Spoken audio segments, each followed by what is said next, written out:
নমস্কার, কেমন আছো সবাই? আজকে চলে আসলাম নতুন একটা বড় ভিডিও নিয়ে।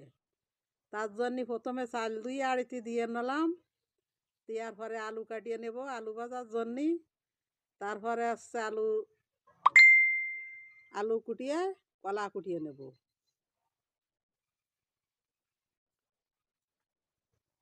এই যে কলা ছালিয়ে নেব, ছালিয়ে কাটিয়ে নেব। কলার সাথে একটা আলুও দিয়ে নেব। এটা কলা আর আলু কুটাইয়ে গেছে, আর আলুগুলো বাজিয়ে নেব। এবারে উনুনে জাল ধরাইয়ে নেব। দুই উনুন, এক উনুনে কড়াই দেবো আর এক উনুনে আড়ি দেবো, যাতে রান্নাটা তাড়াতাড়ি হয়ে যায়। এবারে কুচনে আলুগুলো কড়াইতে দিয়ে ভালো করে বাজিয়ে নেব। বেশি আলু ভাজবো না, অল্প আলু ভাজবো।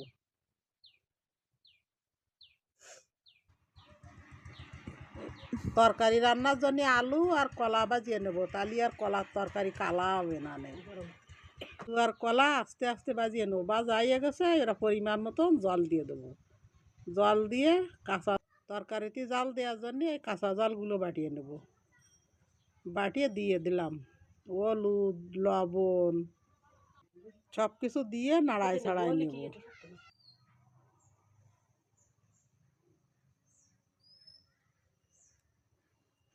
এই যে মাছগুলো বাজিয়ে নেব, ফাঁসিয়ে মাছ কলার তরকারিতে দেওয়ার জন্য হলুদ লবণ দিয়ে কড়াইতে তেল দিয়ে মাছ ভাজিয়ে নেব ভালো করে, সুন্দর করে আস্তে আস্তে লাল। এই যে মাছ ভাজাইয়ে গেছে, একটু জায়গা বানাই নিয়ে জিরিয়ে আর তেজপাতা দিয়ে দেবো। দিয়ে জিরিয়া তেজপাতা তরকারি ডালিয়ে দেবো।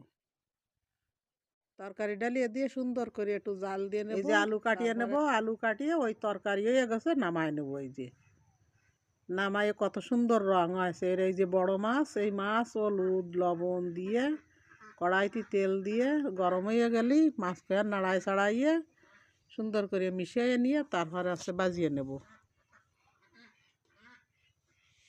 এই যে এক এক কানেরে দিয়ে নেব, এক এক কানেরে দিয়ে নেব। এই যে মাছ সুন্দর করে নাড়াই ছাড়াইয়ে লাল লাল করে বাজিয়ে নেব।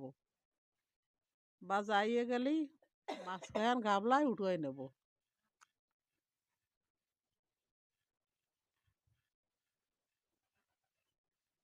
মাছগুলো বাজাইয়ে গেছে, কত সুন্দর একটা কালার আছে। সেই কাটা আলু বাজিয়ে নেব, ভালো দিয়ে বাজিয়ে উঠিয়ে নেব। উঠিয়ে জিরিয়ে তেজপাতা কুমড়োর বড়ি দিয়ে বাজিয়ে তার মধ্যে মাছ আর আলু দিয়ে জল ডালিয়ে দেবো পরিমাণ মতো। জল দিয়ে একটু নাড়ায় ছাড়াই এই যে কাঁচা জাল, চিরা কাঁচা জাল এইটা দিয়ে দেবো।